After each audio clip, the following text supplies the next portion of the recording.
Hello, everyone, and thank you so much for tuning in to ChasingCinema.com's official YouTube channel. I'm your host, Jacob Toronto, and today we're going to be talking about Mission Impossible.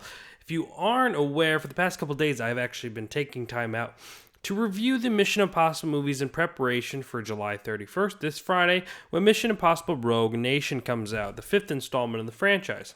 So yesterday I reviewed Mission Impossible 2, the day before I reviewed Mission Impossible 1.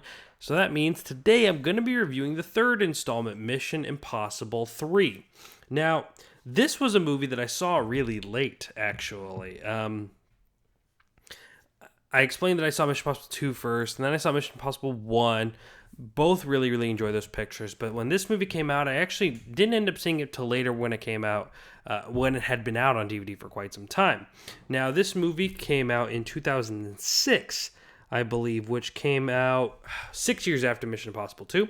So, one thing I really like about these Mission Impossible movies is that they are so spread out. They're not year after year sequels, which gives us a lot of time to miss the character and see what they're doing. Now, this movie is directed by J.J. Abrams, which is a really awesome thing that I probably didn't really notice when I was younger or very new what J.J. Abrams would go on to accomplish, that he'd eventually direct a Star Wars picture and Star Trek, but still growing at this point. Nonetheless, now rewatching it was really cool to kind of see him work. And, Simon Pegg is in this picture. Ving Rhames, again, is in this movie.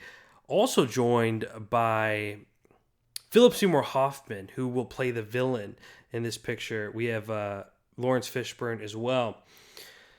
So, this movie takes place, Ethan Hunt, played by Tom Cruise, the man, has retired from the IMF, also known as the Impossible Mission Force, and he is kind of forced back into the field to stop the crazed arm dealer named Owen, played by Philip Seymour Hoffman. And this whole movie revolves around this thing called the Rabbit's Foot, and Philip Seymour Hoffman and Tom Cruise are both after the Rabbit's Foot, trying to get it. And the whole thing is, we just don't know what this is. We don't know what the Rabbit Foot is. And that is kind of the idea for this picture. Is he's just kind of forced back into the field. He's actually he has a fiance named Julia, played by Michelle Monaghan. Monaghan. I believe the G is silent. I'm going to take a guess on that. Sorry if I mispronounced that. That's Monaghan. So Monaghan. And the best scene, I think my favorite scene in this movie, there's some really great stuff in this movie. I honestly think this is the only time, Jon Voight's really good in the first Mission Impossible, but I think this is one of the first times that Tom is performances equaled by somebody. And, these performances that Tom gives aren't, amazing, but he's really good in this role as Ethan Hunt. And Philip Seymour Hoffman is really great as this villain who is after this ruthlessly. There's a great scene, there's a great action sequence on the bridge, and at the end of the movie when Ethan is sliding down a building. There's some really great stuff here in this picture. But one of my favorite scenes, actually my favorite scene in this entire movie, is a really tense scene between Julia, Philip Seymour Hoffman, and Tom Cruise. It's a very tense scene. In order to find out where the Rabbit Foot is, Philip Seymour Hoffman has taken his fiancée hostage. He has a gun to her head, and Ethan is tied up, and he says, "You have to the count of 10 to tell me or I'm going to kill her." And just watching Ethan, Tom, whatever you want to call it, go back and forth. He has a fit of rage, and he just wants to jump out of this chair and kill this guy, But then he has to kind of think like, well, I got to talk him down. I got to talk him out of this. And he keeps flip-flopping, and it's just like, that's exactly how I think most people would react. And it's just such a really tense scene. And during all this, Philip Seymour Hoffman's just counting higher and higher. He's 7, I'm at 7, and oh man, a really great sequence. And I don't want to spoil for you guys what happens, but it's crazy what happens. And I think this is why this is such an enjoyable movie.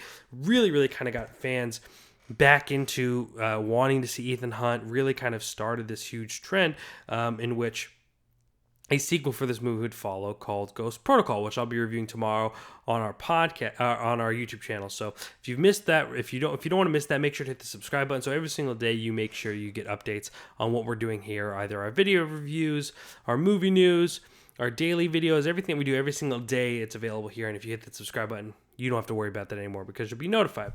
But nonetheless, a great addition. Total fun. I mean, I'm surprised going back and rewatching all of these that all of these have held up so well, and really kind of making me realize that, and since I've never watched them all together like this, that this is a really, really great franchise, and I've enjoyed all of them. I've not seen one that I really haven't liked. So Mission Impossible 3, if you've seen it, let me know what your thoughts are down here in the comment sections below. Let's have a conversation. My favorite part about doing these videos is having these conversations with you. So let me know your thoughts. If you've not seen Mission Impossible 3, go check it out right now. Watch it. Get yourself prepared for Rogue Nation. Then come back and let me know what your thoughts are on this picture. You can head over to chasingcinema.com, click the news button, and once you do that, you'll see all of our daily video news updates, including my review for Mission Impossible 3. Right below, you'll be able to click the link, and it'll actually take you to the trailer, so you can kind of get some more insight of what this movie is about.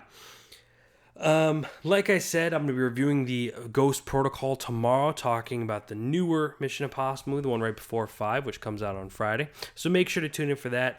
I also went back and revisited the Vacation movies and reviewed Vacation yesterday as well, the newer version. So make sure to go check that video out. Guys, I thank you so much for taking time into your day to watch our videos. Please continue supporting by hitting that subscribe button. And also on the way out, give this video a thumbs up. Let me know you're appreciating what you're watching and that you've enjoyed watching me talk about what I'm doing. Ladies and gentlemen, my name is Jacob Toronto, and please continue chasing cinema.